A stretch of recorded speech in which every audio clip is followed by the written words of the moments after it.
Hi everyone, it's Lexi again, and I just wanted to make a quick video for you all to get some information on how to vote. So less than a month from now, on November 3rd, 2020, which is a Tuesday, we will be voting for the general election, which votes for the President of the United States, including some other offices. But the biggest and most important election that happens, and I wanted to do this because it's really important that you all get out and vote, especially because I'm assuming for a lot of you it's your first time voting, which is really exciting. I remember my first time voting in the 2016 election, and it's exciting and scary and there's a lot going on, but I really want everyone to get out and vote, which is why I wanted to share with you all this information. I'm mostly going to be talking about voting in the state of Iowa and what that looks like as a college student.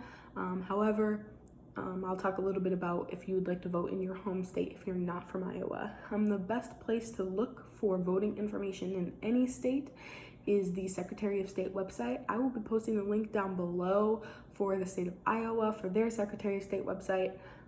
But if you don't want to vote in Iowa, and we'll talk a little bit about how to go about voting in your home state, their Secretary of State website is a great place to look for any of that information.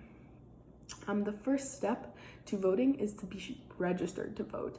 And so in the state of Iowa, you can go to the Secretary of State website and register online. You can also check if you're already registered. You only need to register once, and maybe you already registered and you just forgot. So you do have to register for the new election. So if you registered for the primary, you still have to re-register to vote, but that's an important thing to do. You should register online ahead of time, but if for some reason that doesn't happen and you forget, you can register the day of to vote in person. You'll just need proof of identity. So you'll need a state ID, a tribal ID, a school ID from the state of Iowa. And then you'll also need proof of residence. So a lease, a paycheck, a phone bill, utility bill, anything with an address in the state of Iowa. To register to vote in the state of Iowa, and that includes ISU IDs. If you're not from Iowa, you can use your residence here as your place of living in Iowa. So there are a few ways to vote. So one of the first ways to vote, which can be extremely useful, especially right now in a pandemic, it's how I chose to vote, so I've already voted. That's absentee voting. So I'm not from Iowa, which means I wanted to vote in my home state. I could have made the decision to vote here, but I like voting in my home state because we're also we're voting for school board, county commissioners, city council, judges, things like that, and I wanted to be involved in those as well.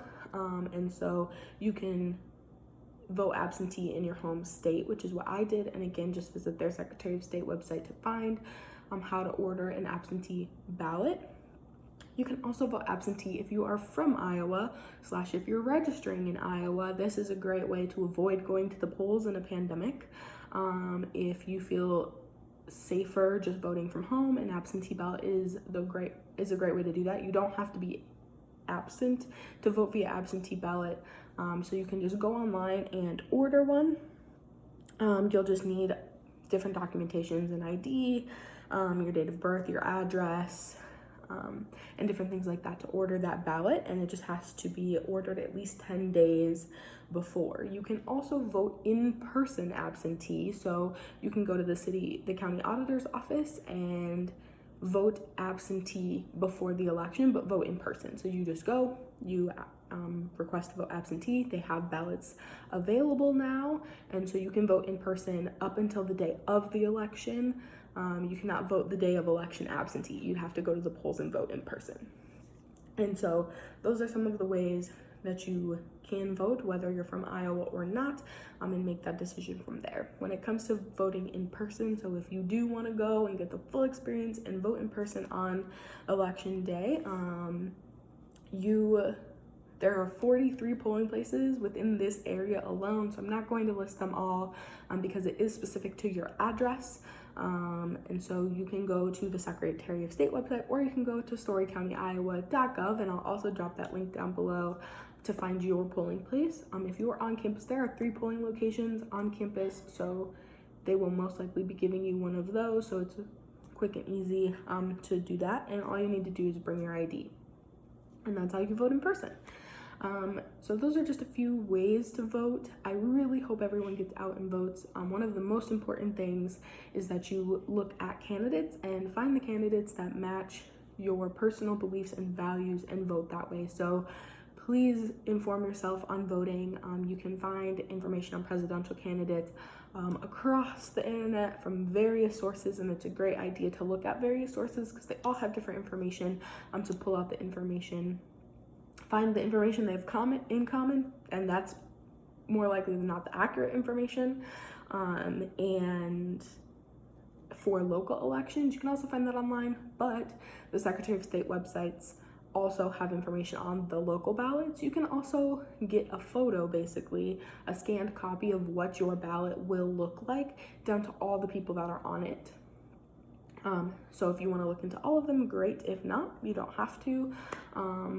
You don't have to vote for everyone on the ballot. I think that's something that I didn't know at first, so I don't always have time or want to look into all the candidates on the ballot, and so I choose to abstain from voting for people that I didn't look into. That's a personal opinion. You can vote for everyone. You can do it however you want to, but you don't have to vote for everyone on the ballot. If you decided to not look into everyone and you just wanted to vote for the president, you can just vote for the president, not fill out anything else on the ballot, and it's still valid. And so this is just a short video of how to vote. I really hope everyone gets out and votes. It's really important.